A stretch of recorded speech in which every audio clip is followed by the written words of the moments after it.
Okay, good evening, ladies and gentlemen. A very warm welcome to you all, and thank you for joining us today. My name's Byron, one of the co-founders of Academy, and I'm joined today by my co-founders, Dr. Ihtisham Hussain and Dr. Omar Jamal. Omar will now tell you a bit about Academy.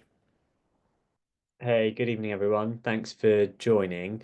So just wanted to give you a quick background on iAcademy, what we are and what we're trying to achieve, basically. So we're a group of us, there's three of us who are the co-founders who are basically registrars in the North London Deanery. And we've done all of our exams pretty recently. And we found that there was basically a gap in the market in terms of revision resources were quite poor for all the exams, really. And we thought that we could basically try and make something that would be a bit better. We initially started with an interview course, an ST1 interview course that some of you who are trainees here have probably been to, which was the eye surgeon interview course. And then we've now rebranded to iAcademy. So initially we launched with our part two written question bank last year, which has had really positive and good feedback. And we've had two sittings of the exam with that. With the question bank, and then this month we've kind of really pushed on to try and get some new products out. We've released our new ST1 interview bank, and we're doing a portfolio review with that. And as of last week, we released our part one question bank as well. And then within the next week, we're hoping to launch our part two oral video bank, which is a completely new product that is not available elsewhere.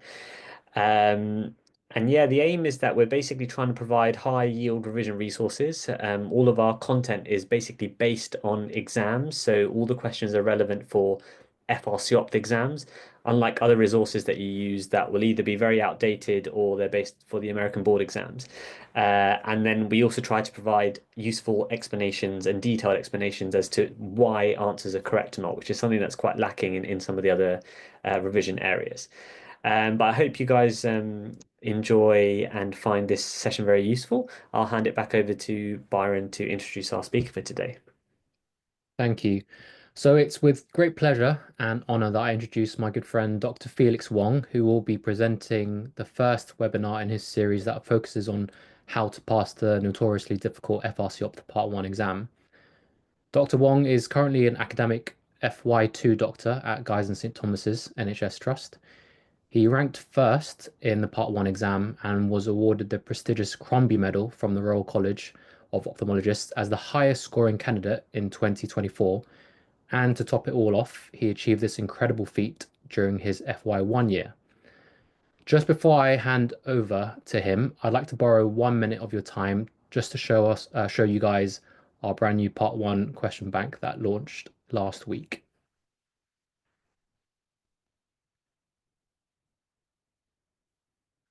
Okay, so can you guys see the dashboard? Yeah, Yeah. you're sharing, Byron. We can see it. Lovely, thank you. So our question bank has over 500 questions in the database, and the questions cover all curriculum topics and are based on recent past paper questions. Um, each question has in-depth explanations telling you why answer options are correct or incorrect. And these are tips for MCQs that you can find for many questions with various mnemonics and aid, memory aids to help you study.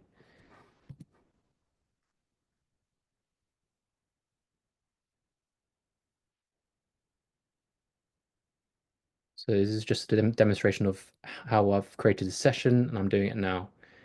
Um, please visit our website to see um, more features and take advantage of our free trial, which means you can sign up, play around with a couple of questions, and no payment details are required, just to get a feel of what we're offering. Okay, thanks very much for your time. Over to you, Felix. Hi, can you see this? Yeah, you're sharing. Cool. Hi everyone. Thanks for coming to listen to my talk on a Sunday evening. My name's Felix. The purpose of the talk today is to give you a quick whiz through about what the FRCOphth Part 1 exam is and some personal tips and tricks, things I would tell myself if I had to do it again. The talk will be around 35 to 40 minutes, so hopefully we'll keep it quick. So let me get this pointer out. 1 second, just so it's clearer. Hopefully you can see the pointer. Okay, so the structure of the talk is the first section will be a little bit about the exam. If you don't know much about the FRCOphth Part 1 exam, when it is, when do you sit it, how much is it, etc. Second part will be some general advice that in terms of resources that I personally used when I sat the exam last year. Third section is more focused on optics, anatomy, and embryology revision, because to me, these were the parts that I think I struggled the most with. And a lot of people often also like ask me what I did, etc. So we'll focus a little bit on that in the third section. So firstly, talking about the exam itself.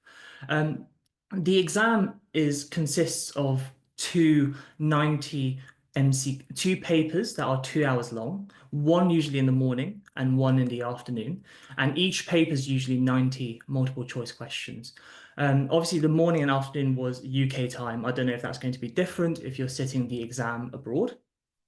There's usually 3 sittings per year, usually in January, April, and October.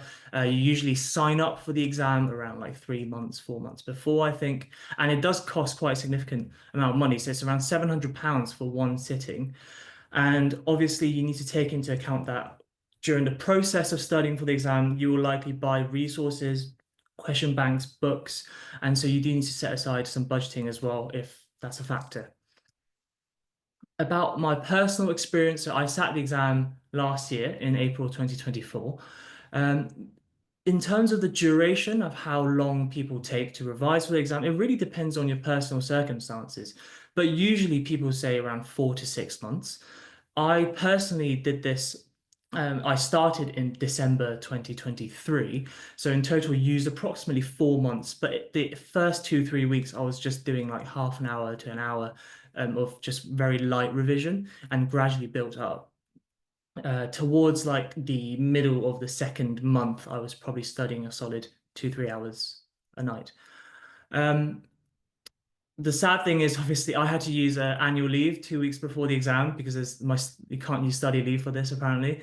And the last 2 weeks before the exam was just locked at home and studying. But that definitely made a massive difference as well.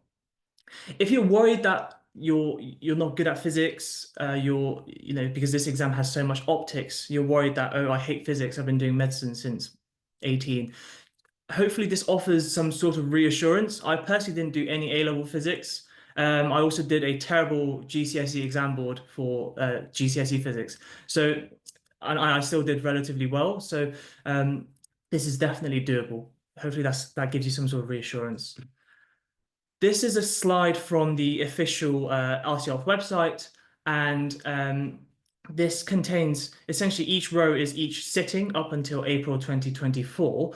The reason why I've included this PowerPoint slide is just to show you that out of 177 questions, 41 were optics.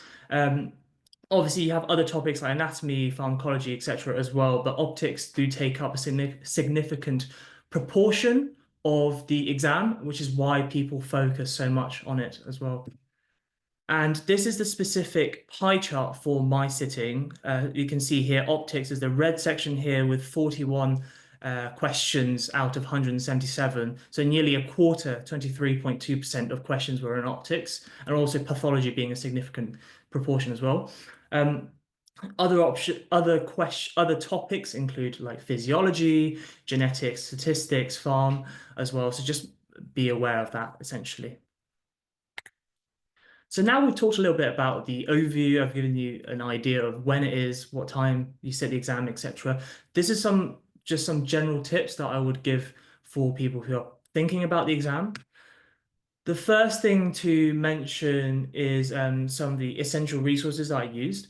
Obviously, I sat this exam a year ago, so I did not have access to resources like iAcademy itself. I personally used iDocs and EFRCOphth.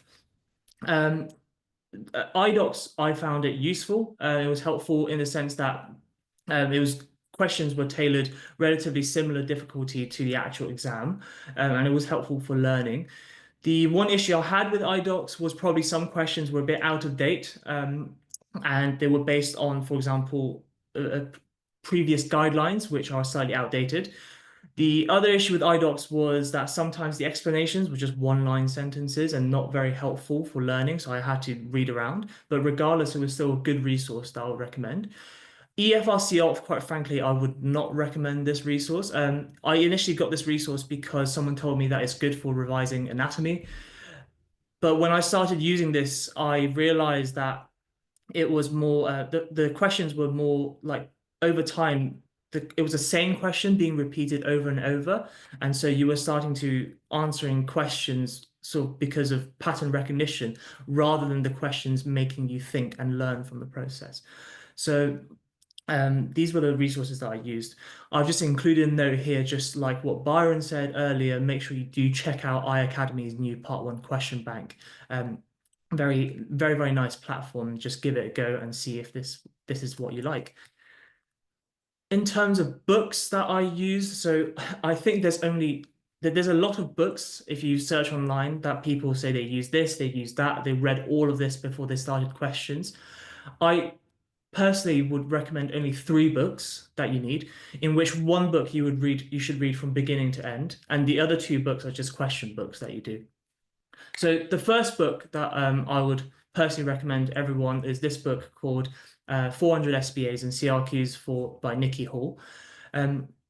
This, even though it's 400 questions, it doesn't provide as many questions as like the question banks. But the good thing about this book is that the answers are very, very detailed. The explanations are tailored at someone who doesn't know much about ophthalmology, and it's very easy to follow. The other reason why I'm recommending this book is that the answers section tells you what's the correct answer, obviously, but why that's the correct answer, and more importantly, why the other options were incorrect, which is what I found really, really helpful for my own learning. There are also certain sections in the book which weren't covered in any of the other question banks or studying that I did. And things like, I'm not pronouncing this properly, but the Javal-Schotz keratometer, I never really understood how that thing worked until I did a question on this book. So it's got some really, really helpful explanations and diagrams as well. It's got some CRQs, which are sort of like long answer questions. These questions are no longer in the FRCOphth Part 1 exam. It's purely multiple choice questions. But regardless, this book is still helpful to do. These questions are still useful to do. The main issue with this book, again, is that it was published quite a while ago. So just be aware that some stuff is a bit outdated. The second book that I used is this book by Dr. Rafai. It essentially contains 5 practice papers, each with 90 multiple choice questions. This book is more recent. The difficulty is probably more similar to the actual exam. It's harder than the questions in the last book. But the only issue with this book is probably that, so it's one thing is that some of the answers were not very good at explaining why they're correct and etc. So just be aware that you might have to read around a little bit.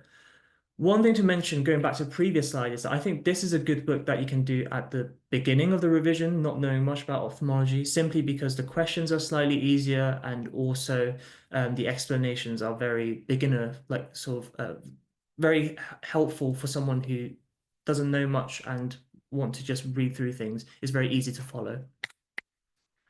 So now we've talked about some general advice tips, going to the bigger section, the final section, which is more specific things that I wish I knew a bit earlier, specifically targeting on the optics first. So what's the third book? As many of you are probably aware what the third book is. It's the infamous Clinical Optics by Elkington. So this is a book that I'm sure many of you have heard of this book. It's got its pros and cons. So this is the only book that I personally would recommend that you have to read from beginning to end. The reason for this, I think, is because if you look at the official specification from the Royal College of Ophthalmologists online website, you can see that the specification essentially directly extrapolates the chapters and the topics from this book. And I'm pretty sure that I'm assuming like the questions they write in the actual exam they probably use this book as a sort of content mapper. Um, the good thing about this book is that it tells you everything you need to know for the exam. But the problem of this book is that it doesn't explain the facts that well. So a lot of times it simply states the facts, but it doesn't really explain and help you improve your understanding. And so the I would personally recommend using this book as like a sort of specification in the sense that you should read it to get an idea of what you are expected to know and what you are expected to be tested on. But you definitely will have to read around the book using other resources such as questions, Google, ChatGPT, to help you actually understand what the book is saying. And yeah, so now moving on to the next bit, which is what resources would I recommend to read around the subject? Obviously, we know that with things like question banks, books and stuff, these are general advice that I've given already. But more specific things that a lot of people may not be aware of is this website called Chwa's iPage. So this is a website that looks very, very archaic because I think it was coded by this consultant ophthalmologist, Dr. Chua, who's now working in Malaysia, but he was trained in the UK. He made this website. It's probably one of the most high yield websites that I would recommend for people who are sitting this exam. It's got a lot of past paper questions and also testimonials from previous candidates in terms of what questions came up in their exam. So the problem with this website is that obviously it's very archaic and maybe a bit difficult to navigate. And I do recommend spending some time at the beginning of like your sort of revision journey to just explore this website and have a look at the hyperlinks, because there's always hyperlinks within hyperlinks and there's always practice questions hidden underneath somewhere. So what I want to show you on this website here is if you go to this link, you'll see this website, and on the bottom left, you'll see MRCOPT Part 2 Optics and Refraction. MRCOPT is a bit of an archaic exam. I don't think no one does it anymore. It's now FRCOphth. But if you click on the optics and refraction, it's the same thing. You'll be brought onto this page. And when you're on this page, you'll see all of these tabs here. Again, test your basic optical knowledge. You can click on these and there's more questions that you can explore in your own time. What I want to show you is this section called MCQs on clinical optics. So if you click on this section here, you'll be brought onto this page. And the reason why I'm showing you this page is because in total, you can see here there's 17 boxes. Each box contains sort of just like true and false questions. So not really sort of exam-like questions, but they are tailored specifically to the Elkington book. And so the reason why I'm recommending this specific page, I want to show you about this page, is because, like I said earlier, the Elkington book can often be very, very difficult to follow and very difficult a lot of times facts are just simply stated but not really explained. So what I personally would recommend is slowly take your time with the book. Don't rush through the book. Sometimes I was taking a week just to read through a chapter. But once you've finished a chapter, I personally went to this site and did the quiz for that specific chapter. So the first chapter will be properties of light. And you can see here, chapter 1, properties of light. Chapter 8 will be optical aberration in the Elkington book. And similarly, this is the optical aberration quiz for that specific chapter. So I would do these quizzes because these quizzes they contain explanations written by Dr. Chua himself, and some of the explanations are very, very helpful to consolidate the knowledge that's otherwise unclear from the book. The other reason why I'm recommending this specific page is because the questions really, really highlight exactly what you need to know from each chapter. What you'll find with certain chapters, for example, clinical refraction is a massive, massive chapter, if I remember correctly. You often get overwhelmed with all the information that's given to you in the textbook. And so doing these quizzes, it's really, really good because it tells you what are the key high yield information that you should take away from each specific chapter. So this is a website you should definitely check out, I think. So this is what you'll see when you click into each of these chapter quizzes. Again, it's a bit old, it's not nice, but it's just multiple choice questions, A, B, C, D, E. But like I said earlier, it helps you identify what the key high yield information is from each chapter so that you can prioritize your revision and save time. Going back to the main trial website, if you click on, if you see this bit, FRCOphth Part 1, main page, if you just click on the main page section, just want to show you that there's more, it's just some mock MCQs. Each one contains around 10, so not that many, but still just to be aware of that you can go through them. Sorry, 1 second.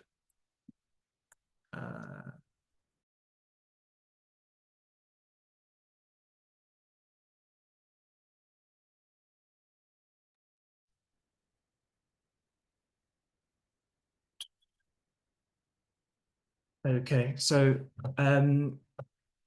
Can you see this still?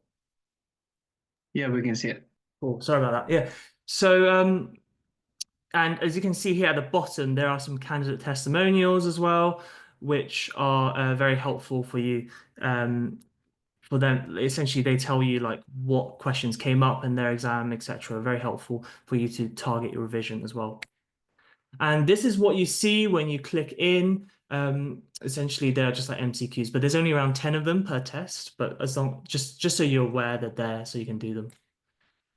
The other resource that I would recommend is this resource called essentially it's American Academy of Ophthalmology board exam presentations. The reason why I'm showing this is it's got a lot of PowerPoint slides on this website that are very, very helpful and very, very clear for you to improve your understanding in optics.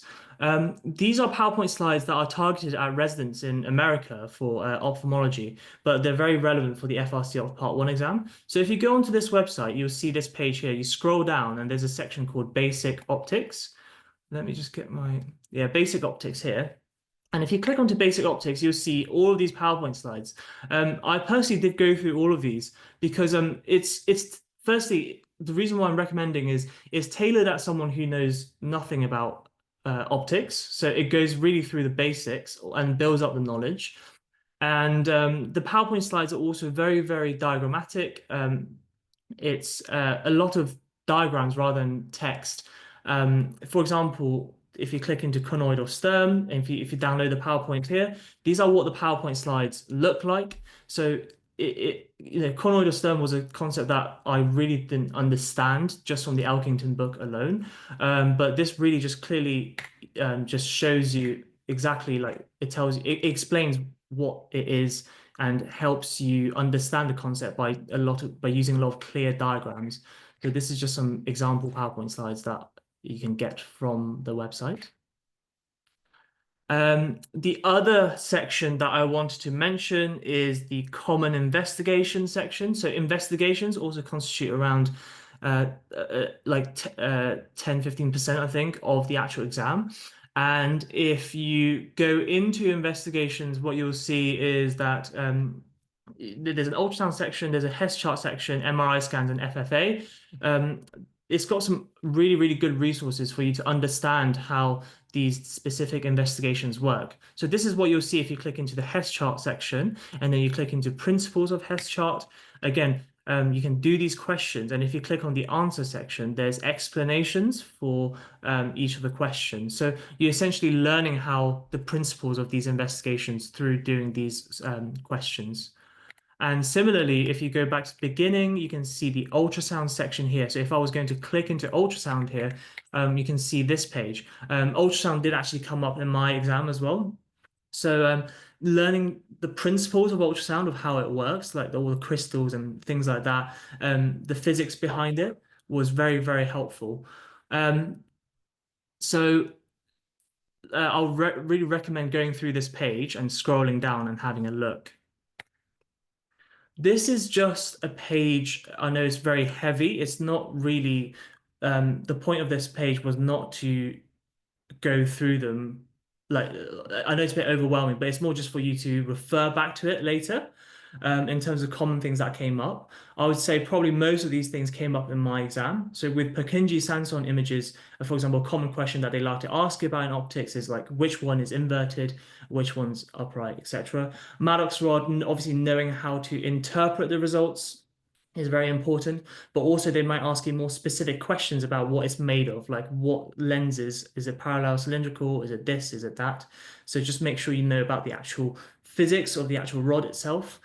And then another common question is lens effectivity. For example, if someone's wearing glasses and the glasses slide down his nose, what's the impact of this on the actual effectivity of the lens? If none of this makes sense, don't worry, it will make sense by the end of your revision, but I'm just going through this quickly. Another very common question is people who are aphakic and giving them contact lenses, the impact of that on the images that they see through the contact lenses. Also loops, how you calculate magnification using when they give you a power. Spherical aberration is a topic that did come up in my exam, and a very common topic that they like to ask you about is how your eye is adapted to sort of reduce spherical aberration. More basic stuff as well that you probably learned from before if you did physics, for example, like drawing images, ray diagrams. You're not expected to draw any ray diagrams, but just being able to describe them. For example, is it upright? Is it inverted? Is it magnified? Etc. Calculating accommodation, spherical equivalence. So these are, again, just formula that you can get from the Elkington book that you essentially have to plug numbers into. IOL, so things like SRK formula, which is a bit archaic, I know, but they expect you to know the basics of the SRK formula for calculating IOL power, and also they expect you to have an idea of the more up-to-date formulae that are used nowadays. Common questions that they like to ask you about include, for example, you've calculated the power for the lens, and then during the surgery there was some sort of complication, and now you have to insert the lens somewhere else. What's the new power that, or like, what's the impact of this? Like, they ask you to do the calculations based on that context. Prisms is very common. Make sure you know the difference between Porro, Fresnel, Dove, and Wollaston. The main thing you need to know is essentially what the images look like. Is it which one's inverted, which one's upright, etc. And they also ask you, they expect you to know about the how to calculate prism diopters using the formula that they'll give you in the book. And also they expect you to know principles like position of minimum deviation versus Prentice position. From what I can remember, they did not give me the formula, so you're expected to remember this, memorize all the formula. Investigations, I've already mentioned ultrasound and Hess charts, etc. already, but other things to know about include like the phases of fluorescein angiography, how long each of the phases are, what causes each of the phases, and also like MRI, specifically T1, T2, and STIR, like for example, in T1, is it the fluid, is it the fat, which one's more enhanced, which one's suppressed? You need to know a bit about that as well. Stereo acuity, so just make sure you know about Titmus, Frisbee, TNO, and Lang test. Again, I know I might be going through this very quickly and you might not know exactly what this is, which is fine. You can just refer back to this slide later on when you've revised this topic. Key things to know about these tests are essentially just have an idea of how these tests are carried out. For example, have an idea of the viewing distance, which is a common question that they like to ask you about. And also what I mean by limits is, so each test has a sort of like, they test your stereo acuity. There's like I'm not explaining this very well, but there's a limit of the stereo acuity. Just know the numbers basically that each test entails. And another common question they might ask you is, for example, which test uses red-green glasses? And it's the TNO test, I think, if I remember correctly. So that's another common topic that comes up all the time, and it did come up in my exam. Indirect ophthalmoscopy is, again, very, very common. They like to ask you about questions comparing indirect and direct ophthalmoscopy in terms of the physics behind it. They might also ask you questions like which lens will give you a bigger field of view, etc. Lasers, just again, there's a very good lasers section on the Elkington book. Just make sure you know the wavelengths of the lasers that you need to know, and also know the key ways that the lasers work, like photodisruption, photoablation, etc. There's also questions that are just purely memorizing numbers, such as refractive index of cornea. Like you just need to know what it is. If you don't know, you don't get the mark. And we have a little section later on in this talk, just a little bit about cramming. Galilean telescopes, knowing the difference between that and an astronomical telescope, specifically what like the distances between the lenses that are used, what type of lenses are used in the telescopes, and things like Jabal-Schwartz keratometer comes up all the time, and retinoscopy. No one likes retinoscopy, but it does come up. So now moving on to the sort of final section, which is like anatomy, embryology, and revision strategy. So the key things, like I mentioned earlier, in terms of my strategy in general, is just I do questions, and then in the form of like online question bank or books. And then for things that I got wrong, I just read around the topic and just made flashcards, and then made sure that I did the flashcards every other day. With anatomy specifically, even though this is an exam that really, really tests your understanding, there's a few things in anatomy and embryology that's just, they're just things that you need to cram, which I'll talk a little bit about in 2 slides. There's a few resources that I want to highlight to you. The first one's the Human Biodigital website. The second one, again, is the TRI page.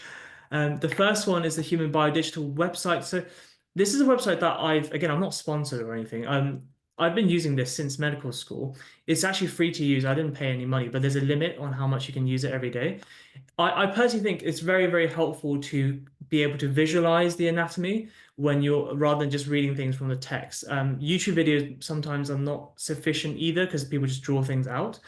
With this website, it's free to use. You can load up this model and then you can get rid of muscles, get rid of lymphatics and blood vessels, and just only have the skull and the nerves. So this is really good for things like facial nerve. Facial nerve comes up a lot in the FRCOphth Part 1. They ask you questions about the branches, the course, etc. And it's really hard to visualize the course of a facial nerve just through paragraphs of text.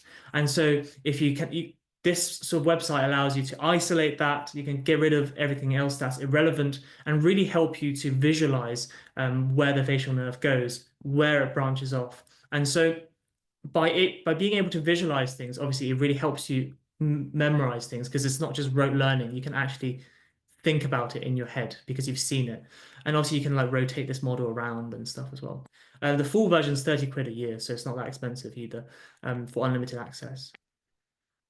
This is a very, very useful page going back to the TRI website as well that I would recommend. So if you go to the MRC of Part 1, and then if you click on the Success in MCQs and Essays section, and if you click on Ocular Anatomy after that, what you'll see is this page. Again, it doesn't look nice, but this is a very, very, very good page that you can use for cramming.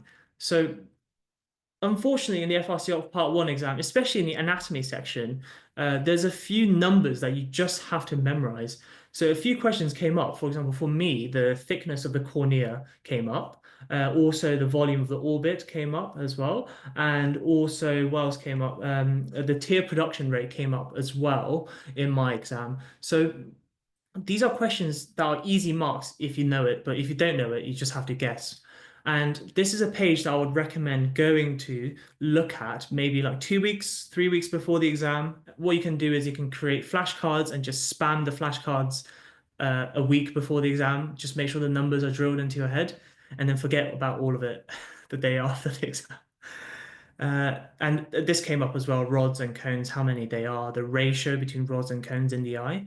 So again, this is a very good summary page that brings together all of the numbers that you need to cram for the exam.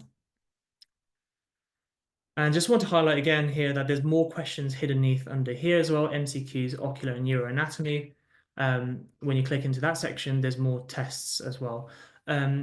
These were very good for revision as well, but again, they're only like 10 questions per test, so not that many, but still good and very high yield.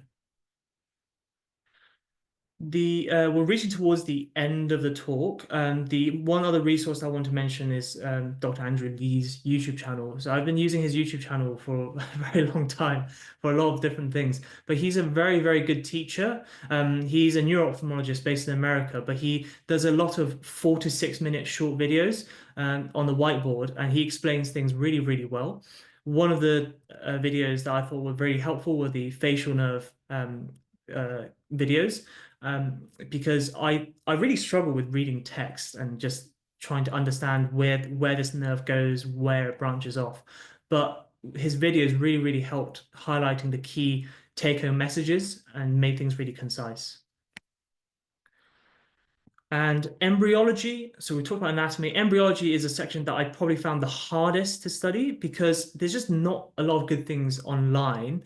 There's not a lot of good videos that help you visualize things, and reading the text doesn't really help you fully appreciate the embryology of the eye. It's really hard to follow. The reason why I've included this slide is because I really want to highlight this specific presentation here from the American Academy of Ophthalmology website, which I'll show you in the next slide. So going back to that AAO website earlier that I mentioned, you can see basic optics is where we talked about earlier. If you scroll down, there's this section called Fundamentals, Embryology, Low Vision, and Trauma. If you click on this section, you'll see all the slides here. And this specific presentation, Lens Embryology, FELT5, I would very, very highly recommend going through this. There's around 200 PowerPoint slides, but it's actually not as bad as it looks because the reason why there's so many PowerPoint slides is because they've split up the animations to make it clear for you. So it's really, really helpful for you to actually visualize the anatomy and what's actually going on in the embryology. And going back to this slide earlier, embryology is a topic that you can easily get overwhelmed by, but to be really, really high yield with your revision, I think you just need to know the two main things you need to know for embryology, I think, are just make a table of all of the different structures in the eye, and then make another column for where does it originate from, and then make another column for when does it start to appear. If you know these two things for each of the structures, you're pretty much covered for like 70 to 80% of the questions that they can throw at you, because most of the questions are when does this structure start to appear, where does it originate from. So if you know these two things for the structures, that's pretty much that's a quite good start essentially. And going back to this slide here, this is again just some common topics that actually most of them came up in my exam as well. I've talked about this already, embryology, when they appear and what they come from. Superior orbital fissure and the common tendinous ring are things that they always like to ask you about, especially like what things go through them, what nerves, what vessels.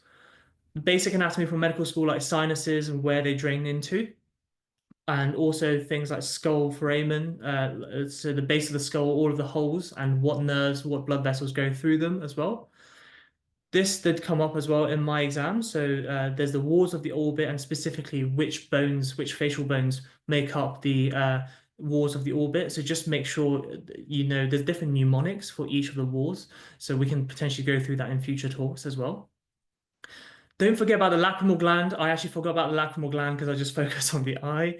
They ask you a lot of questions about the different nerve supplies, facial nerve, etc., about the gland.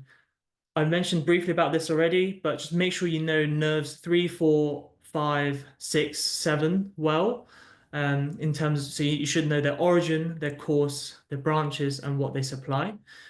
They really like to ask you about facial nerve because I think it's just a complicated nerve that has a weird course, has many branches, and so easy to make exam questions. So just make sure you know that very well. Lens properties, they like to ask you about that as well. Specifically, a common question is about the lens capsule. Where's the thinnest? Where's the thickest? Where do the cells divide? Vitreous base as well. Where does it attach to? Primary visual cortex. I did not know that this primary visual cortex was split into multiple layers until like 1 week before the exam. So I think it's split into 6 layers, and this actually came up in my exam as well. Just know what the you don't really need to, the key things to know is essentially where do these layers project to, and also what type of neurons, is it magnocellular, parvocellular, things like that. These are the things that they like to ask you about. Pterygopalatine fossa comes up like every single year. Just watch a YouTube video. It will really help. Things they just like to ask you about the nerves vessels that go through them, and also the different foramen and stuff. Not yeah, foramen, where does it leave, etc., and what goes in. Optic nerves specifically, make sure you know the different segments of the optic nerve. So the intraorbital, intraocular, intracanicular, intracranial. So different segments of the optic nerve. Knowing the lengths of the different segments of the optic nerve is something that they like to ask you about. And also know about the blood supply of the optic nerve head. And layers, so they like to ask you about layers of the retina, choroid, and Brooks membrane. So these, again, just mnemonics and memorization. And also they like to ask you about things that you see in gonioscopy. So if you did Duke Elder in medical school, you probably know this already. Or if you're currently doing glaucoma, you definitely know this already. Again, number cramming. So they like to ask you, a common question that they like to ask you about is the horizontal and vertical dimensions of the cornea, which came up on my exam. And the last thing that they like to ask you about, again, is a bit of number cramming. So they like to ask you about the distance between where the rectus muscle inserts and between the distance between the insertion site and the limbus, which is the edge of the cornea. And they want you to memorize and know the specific millimeters or centimeters, of the distance. And they also want you to know which one's the furthest away from the limbus, which one's the closest to the limbus. So things like that as well.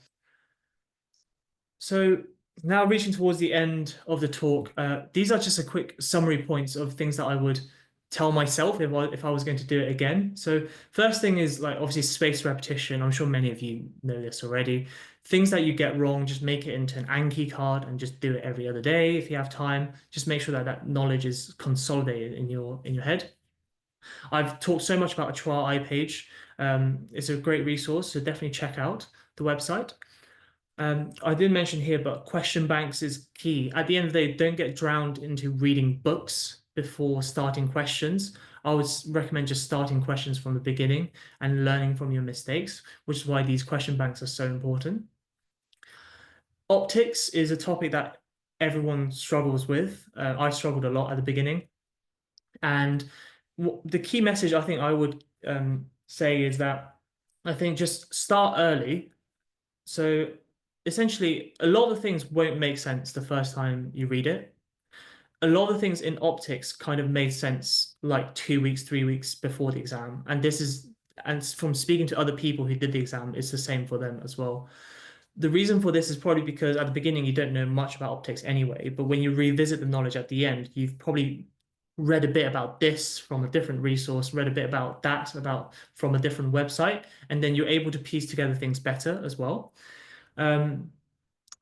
And definitely with the Elkington book, it's the only, I stand by this, I think it's the only book you need to read from front to back, nothing else. Everything else you can learn from question banks and just reading around the questions that you got wrong from doing these practice questions.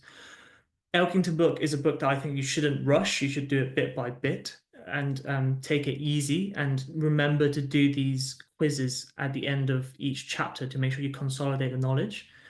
Just also be aware that specification of the exam can be found on their actual official website. So you can download that, print that out, and go through that, make sure you've covered everything.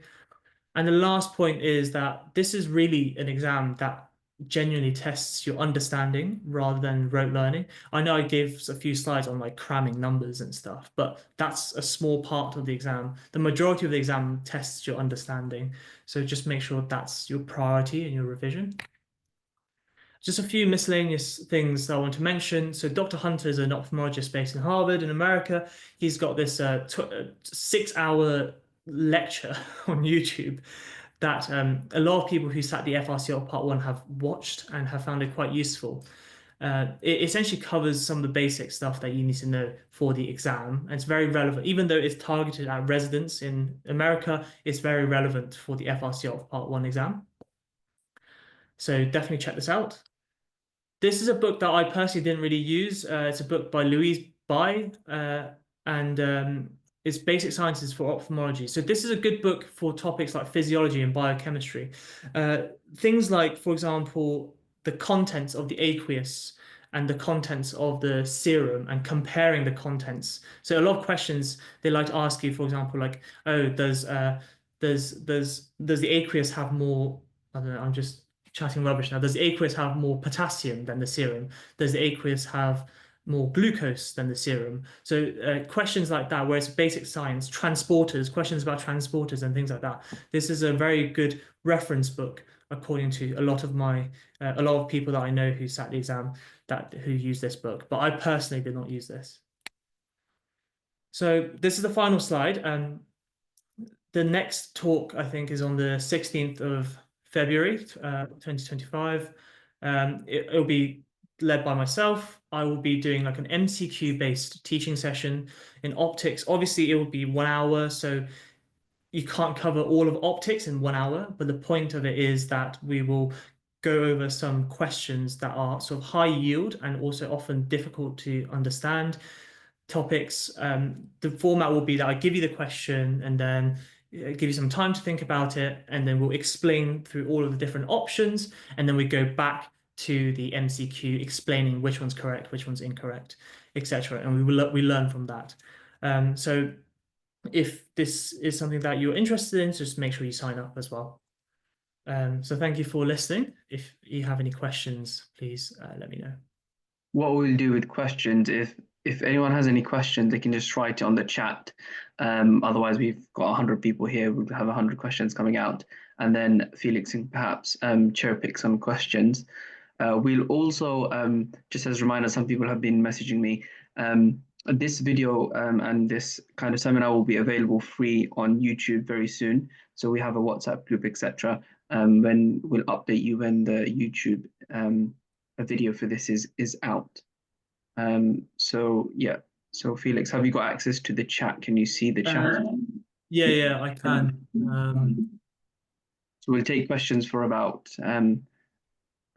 5 to 10 minutes, and then we can wrap up before 6. Yeah. Sure. So the first one is, how do I get the board exam presentations? So yeah, there's the website. It's the American Academy of Ophthalmology. 1 second.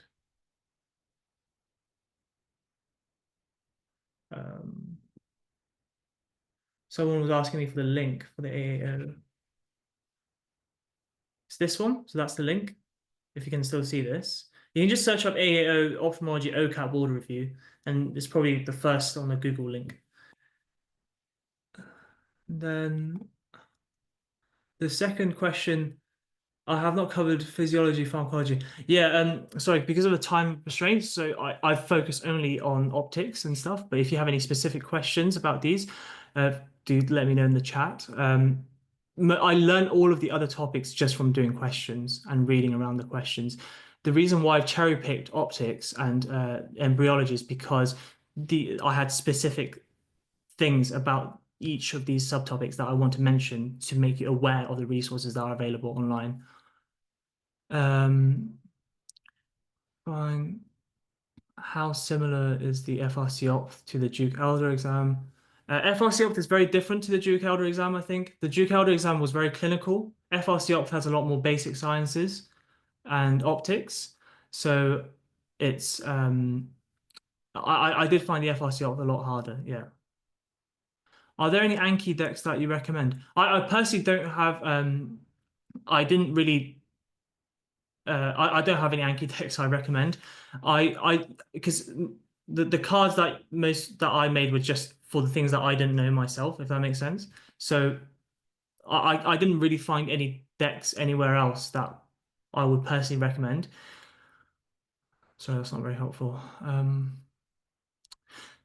Statistics, yeah. So we haven't really covered that much. I guess the main things statistics is actually a very small part of the talk.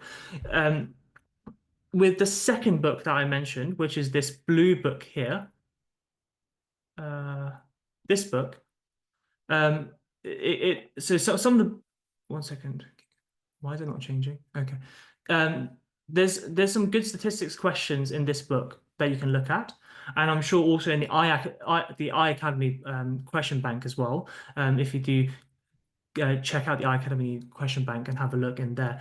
Essentially, the key things that they ask you about statistics are study models, the study designs, sorry, and also understanding p-values. It's quite basic statistics, I would say.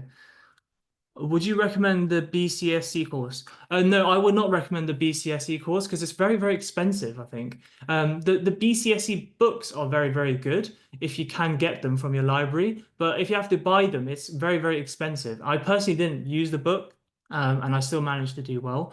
I don't think it's worth, you can get most of the information online. So I personally wouldn't recommend BCSE book because I didn't need it, yeah.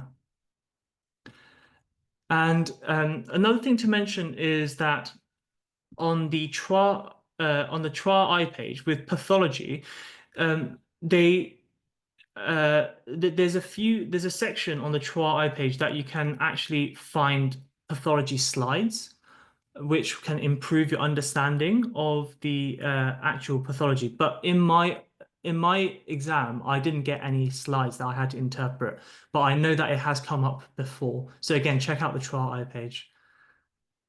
By what stage of training does FRCOphth Part 1 needs to be done? I'm probably not the best to answer this question because I sat it early, but I think it's ST3. But if any of the if Byron or Ibsham or Irma know want to correct me, please do. But I'm pretty sure it's ST3 Yeah, that's correct. It's ST3. yeah. Ideally, for how long should we give optics? So I'm assuming you mean like how early should we start studying for optics? So I think start from the very beginning. Just yeah, don't leave it till the end. How do I manage my time during F1? Um, I struggled a little bit, you know.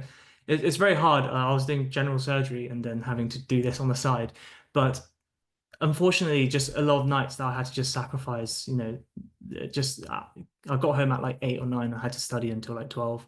It's just the way it is. But it did pay off at the end. But do make sure you look after yourself. It's very important. You don't have to do this from the very beginning. For the first like 5 weeks, I was just doing very light revision, like maybe an hour a day max. But towards the end, obviously, the last 2 weeks, I did take annual leave and very much just completely laser focused on the exam. Are there any video lectures or online YouTube sites for better understanding of optics? As that one is really brief. Honestly, that's the same problem that I had with optics. I personally do not have any other recommendations for optics. I've learnt optics very much just from the book and um, just the trials website and just from doing questions and trying to figure out where I went wrong in the questions. I do not have any videos that other videos that I personally found exceptionally useful that I would recommend specifically. Do I need to go through the We'll probably AAO? have time for this last one question, by the way. Okay, sure. Sorry, let me cherry pick some.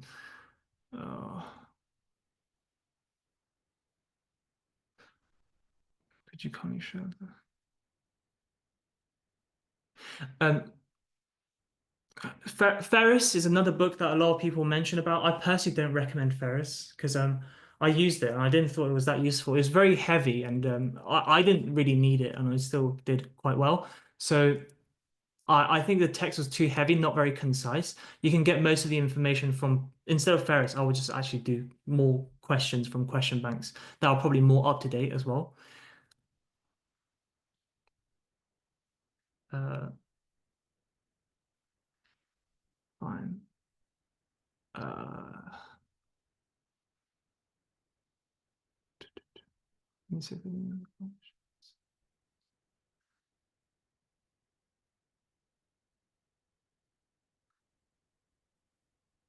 Where's the how to get registration? Oh, so we've got the registration link later, I think, which I'm sure. Oh, someone's posted it already. Fine. Let me see.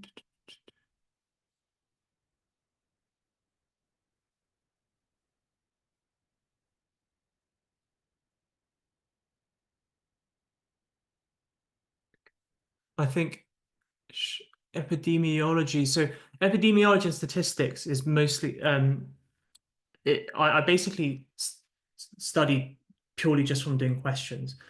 By going through the question banks, I essentially just covered epidemiology. Um, like I said again, the MCQs for this book has some good epidemiology questions as well.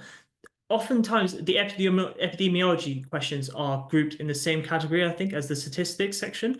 And instead of actual epidemiology, they like to ask questions more about study designs and p-values rather than actual, like, what's the rate of this? What's the incidence of that?